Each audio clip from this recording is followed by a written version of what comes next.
મારી બેન તમારું નામ પૂરું બોલો.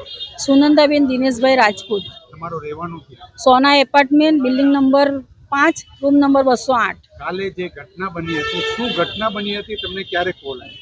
ઘટના બની હતી ને તે એ લોકોનું બધી માફી પત્ર બધા ભેગા થઈને માફી માંગતા હતા.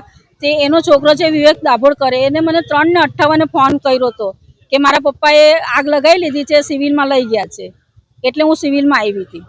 તમને જ્યારે સિવિલમાં તમે આવ્યા તો તમે શું જોયું? હું સિવિલમાં આવી ને તો એને છે ને તો બધા લોચા કાઢતા હતા અને નામ નહોતું લખાયું કે ભાઈ સંતોષ છે એમ.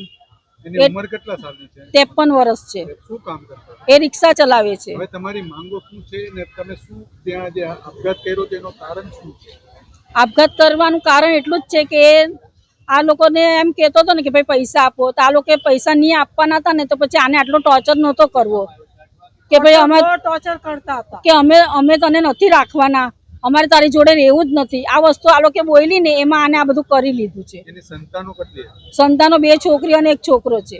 સામેવાળી પક્ષનો એની વાઈફનું એમ કહેવાનું છે કે અમને આગળ બી તમારા ભાઈએ ધમકીઓ આપેલી છે કે હું તમને બધાને લઈને આપઘાત કરી નાખી, એટલે આ ડરથી બિચારા ઘરે ત્યાં ચાલી લાગે.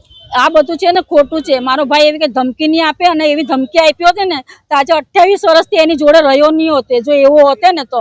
કારણ કે એને કોઈ જાતનું વ્યસન નથી કે આ ધમકી આપે.